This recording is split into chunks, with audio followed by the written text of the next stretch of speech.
everyone to today's webinar, CIO Insights, Aligning IT Strategy with Business Objectives for a Successful 2025. Thank you for joining us. My name is Emmanuelle, and I am the Group Vice President of Industry Solutions and Strategic Sales at Rimini Street. We've noticed a change in dynamics between CFOs and CIOs when it comes to IT and enterprise investment strategy. We are seeing their responsibility intertwine more than ever before. Earlier this year, Rimini Street partnered with census-wide research to survey nearly 3,000 CIOs and CFOs globally to explore that evolving relationship, as well as to get their thoughts on emerging technology, trends, budget, and more. And I'll be sharing a few of these findings throughout this session today. We are hosting two webinars, so you can hear the perspective of two IT priorities for 2025. Today, we're focusing on the CIO. In the other one, we focus on the CFO's perspective. So let's get started. And joining me today is Dion Rooney. Dion is a Vice President, Retail Industry Solutions at Rimini Street. He has also spent many years as a CIO, leading IT organizations in the retail industry, including Hudson Bay Company and Toys R Us. Welcome, Dion. Thank you, Emma. I'm thrilled to join you today. And as you stated, I am a long-tenured retail CIO, and I have the gray hair to prove it. Well, thank you for being here, Dion. I'm so excited to get your thoughts on priority for 2025. But before we do that, I'm going to share some findings from the research that I mentioned to kick off the conversation. The CFO and CIO partnership is critical for business success, but it depends on collaboration, communication, and alignment of business goals. CFO are getting more involved in IT decisions today, formerly the domain of the CIOs. It is really interesting to see the responses to this question around who is setting the direction for technology investment decision. Is it the CFO or is it the CIO? Well, both seem to think that they are setting the direction. As you can see, it's very evenly split across the board, with the largest gap around who set the tech investment budget levels, where it leans a bit more towards the CFO. What this really tells me is that CIO and CFO need to be closely aligned and collaborative. Investment decisions and strategies cannot be made in silo. So, Dion, as a former CIO, I'd like to hear your thought on this. What has your experience been on working with CFOs and other C-suite to gain alignment on IT strategy and investment, and how, in your opinion, it has evolved in recent years? Great question, Emma. And, the relationship has definitely evolved. I used to joke when I went into technology, it was so I could learn more about finance and legal. But in all honesty, I think CIOs are still expected to be on the forefront of innovation and are expected to be change agents within the organization. But there is more of a collaborative partnership with CFOs than ever before. I think CFOs expect CIOs and other tech leaders to help bridge the gap between technology and business. You can't be a strong tech partner unless you understand the business. In my past, we would create very high-level estimates for costs and benefits of every project and investment. The CFO and I would then present these investment choices in a quadrant format to the cross-functional leadership team. The outcome of that was a very passionate discussion, but it did lead to an annual aligned roadmap that gave us clear direction for the coming year. Great, thanks for that. But have you prioritized funding for innovation and digital transformation within overall budget constraints? And how do you fund innovation? Funding it is a challenge. One source of the funding came from our collaboration with peer leaders across the organization, aligning on projects that would drive large returns for either their function or their area. Another source of funding came through our budgeting process. We categorized each budget line item as either run, grow, optimize, or protect. And then we would challenge each budget item with a keen focus on those run costs. Most companies' IT budget is around 80 to 90% of their overall budget is dedicated to run.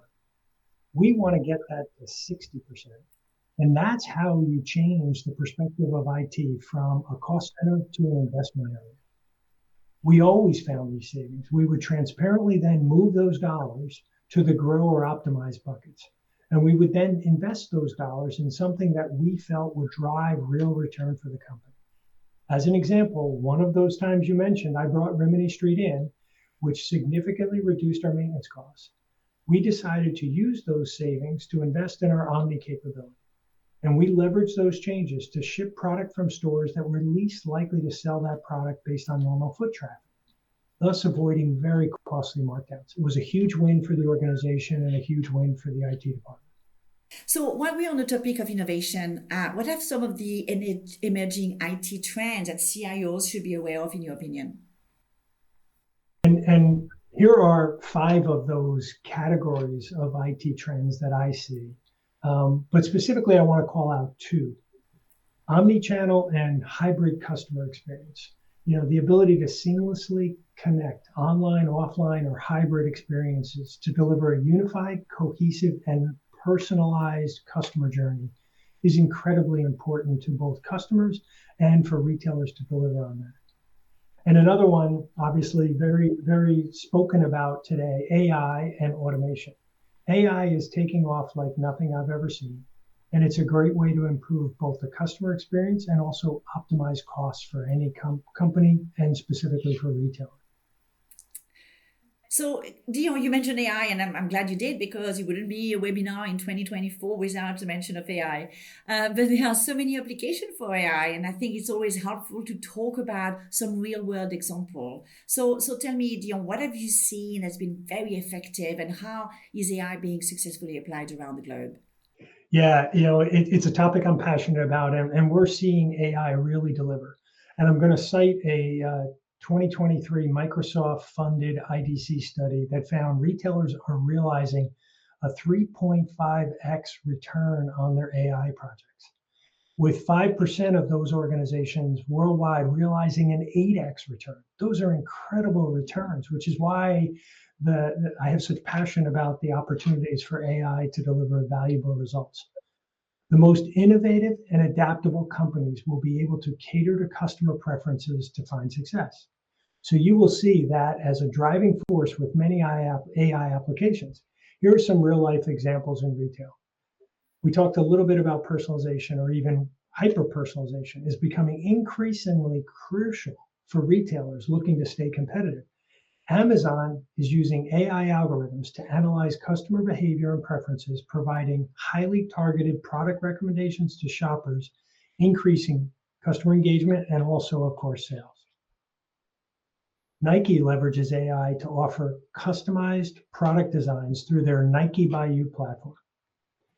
This AI algorithm will serve up personalized recommendations for how you can customize your sneakers with unique colors, patterns, and materials that help strengthen that emotional connection between the customer and the brand Nike. Next, I think most of us have encountered chatbots in our online experience. Many retailers are using chatbots, but I'll use Sephora as my example. Sephora employs AI-powered chatbots on their website and mobile app to help customers with product queries, beauty advice, and improving the customer experience and engagement. I'll move on to grocery. Aldi grocery stores launched Aldi Go, a new cashier-less checkout experience that uses advanced computer vision cameras and ceiling-mounted scanners to track items that customers add to their cart. So this is not your typical self-checkout. There are no checkout lines, scanners. Instead, customers can pay with a card or via a QR code through the Grab and Go app. Walmart also is using AI for real-time inventory management, predicting stock levels and optimizing supply chain processes to reduce waste and ensure customer has product availability. H&M using AI to optimize its supply chain, analyzing trends, forecasting demand, enabling the company to quickly respond to changing market demands and minimize lead times. Its software captures data from search engines and blogs so that AI algorithms can predict and analyze trends. The data aids H&M leadership in making retail operations decisions on how much to buy, when to buy it, and where to place it in their stores. And then one of my favorites is in the restaurant industry. Chipotle has been using Chippy, an autonomous kitchen assistant, to cook and season Chipotle's chips and salt with salt and fresh lime juice. Through AI, Chippy is trained to recreate the exact recipe. And my favorite fun fact about Chippy is they're actually adding tattoos now to the arms of the robots to make them look real like chefs. What fantastic example of AI, Dion. Thank you so much for sharing. It's been fun to hear about so many different use case for AI, and I know there are thousands more across all different industries. Not surprisingly, the research that I mentioned at the start of the webinar found that 48% of CIOs are already investing in AI, and another 37% said they will invest in this year.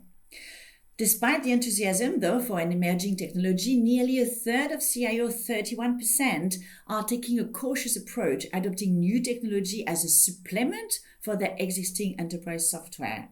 They are finding that fit-for-purpose solution can be more effective strategy when introducing new technology compared with upgrading to their vendor's newest platform or with completely replacing current system. So Dion, does that correlate with what you're seeing on the field as well? Companies need a strong technical foundation. With that in place, they can adopt what I would call a composable ERP strategy, or what we used to call best of breed. Adding fit-for-purpose solutions around the ERP, those solutions can dramatically improve business processes. Another big concern for CIOs is vendor forcing upgrades and migrations.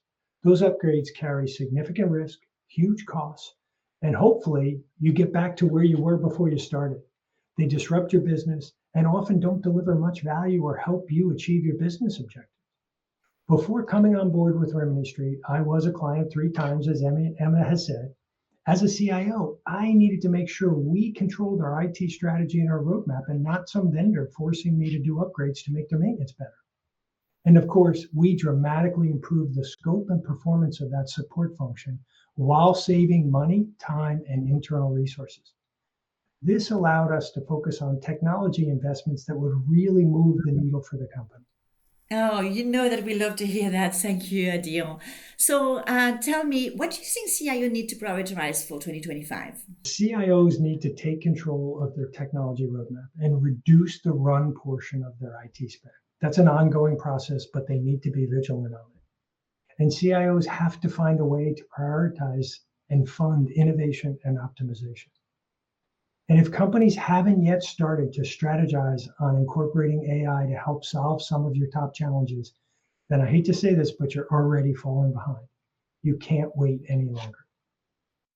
Excellent. Thank you so much, Dion. So let's wrap it up. And I'm going to start with my 3 takeaway from today's session. Number 1, CIO are expected to be innovative change agent, and they have to truly partner with CFO to help bridge the gap between technology and business. Number 2, CIO have to find ways to prioritize and fund innovation. And finally, the use of AI are really endless. And if companies haven't yet started to strategize on incorporating AI to help solve some of their top challenges, then they will be falling behind. You cannot wait any longer. Dion, did I miss anything? I would just, reinforce standing pat and doing what you've always done is not an option any longer for any company, specifically retailers. They need to continue to grow and improve. These investments in technology can facilitate those improvements, but they require funding, focus, collaboration, and transparency. Rimini Street has a proven track record of helping retailers with that journey. You don't have to go it alone. Well, thank you so much, Dion, for sharing your valuable insight with us today. And to all of our viewers, thank you for joining us. Bye-bye.